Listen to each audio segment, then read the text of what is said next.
Alright, this is an example problem for Physics 1000 at Auburn University, summer of 2013.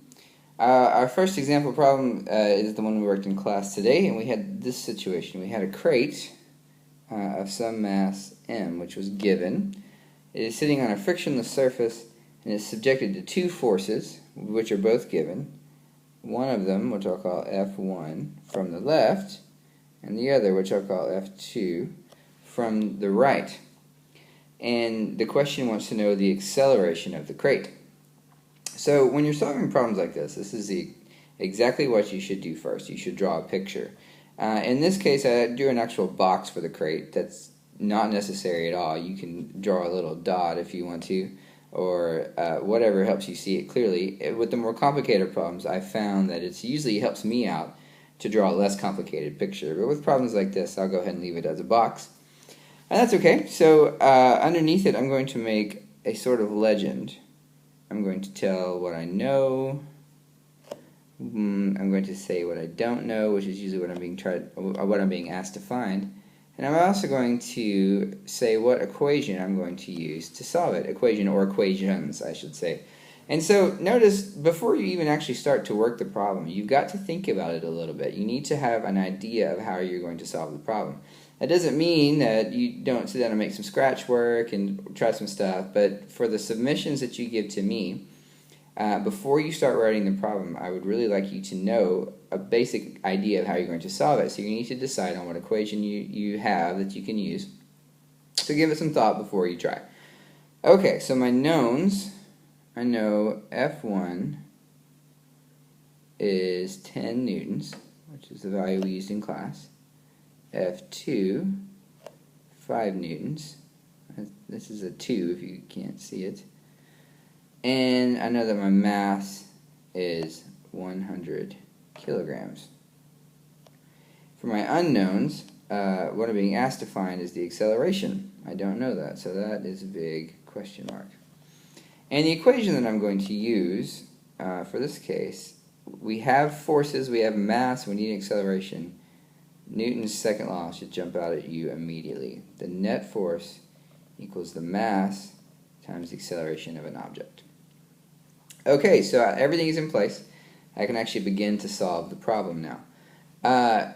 So the first thing we need to do is unpack this term right here. The summation sign means that there's more than one thing going on there. Sometimes there could just be one thing, but in general, you're going to have at least two terms that you're going to need to sum up there.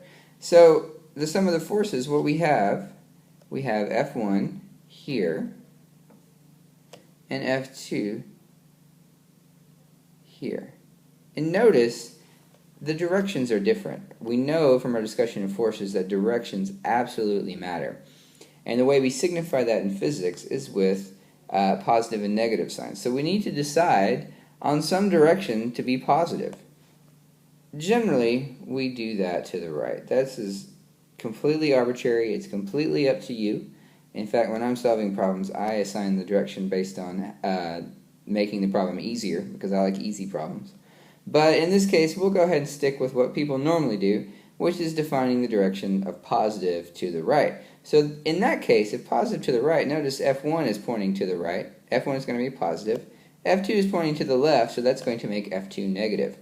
So when I unpack this summation term in Newton's second law, I come up with F1 minus F2 equals ma. So I've unpacked the summation term, but I'm still not ready to put in numbers. I really want you guys to not put in numbers to the very, very last second. What I'm looking for is the acceleration. So I need that by itself on one side of the equation. So to do that, by a little algebra, I'm going to divide both sides by m.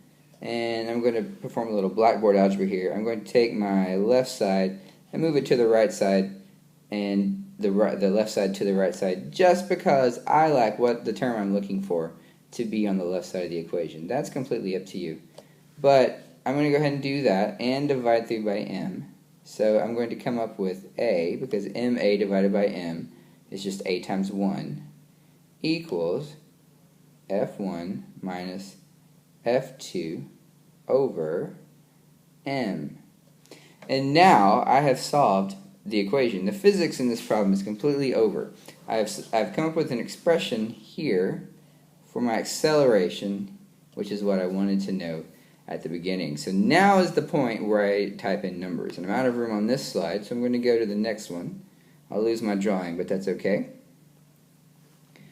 A equals F1 was 10 newtons minus 5 newtons over 100 kilograms, which was the mass of my block. And all I've done here is I've gone back and I've come up over here to my legend, this stuff, and I've just plugged in the numbers here that I had already told myself that I know. So the more organized you can be on the front of these problems, the easier they're going to be at the end of the problem. So now, at this point, I'm basically done. I just plug this formula into my calculator, and what I come up with is 5 over 100 newtons over kilograms. And I'll talk about the units in a second. If you do the math on here, this just comes out to be 0.05 newtons over kilograms. Now, the units here are kind of strange. We know that the units of acceleration are supposed to be units of meters per second squared, and we did work this out in class today. But just to give you a refresher, newtons over kilograms, we're going to have to unpack the newton there. So I'm just going to come down here to the bottom. Let me do this in a different color so it doesn't get confused with the actual problem. So I'm just working with the units just to make sure that my units here are correct, because what I've got is newtons over kilograms, and what I expect is meters over seconds squared. I'm pretty confident in the number. My calculator just spit out the 0.05, but I'm going to check and make sure I've got the right units. So we know that a newton is defined as, remember 3 lines means defined, a kilogram over a meter, kilogram times a meter, all that over seconds squared. So if I put a newton over a kilogram, what that, I'll do that here, newton over a kilogram over a kilogram. Just applying some basic algebra rules, I come up with kilogram times a meter over kilogram times seconds squared. This goes away, it just comes to 1, and I'm left with meters per second squared.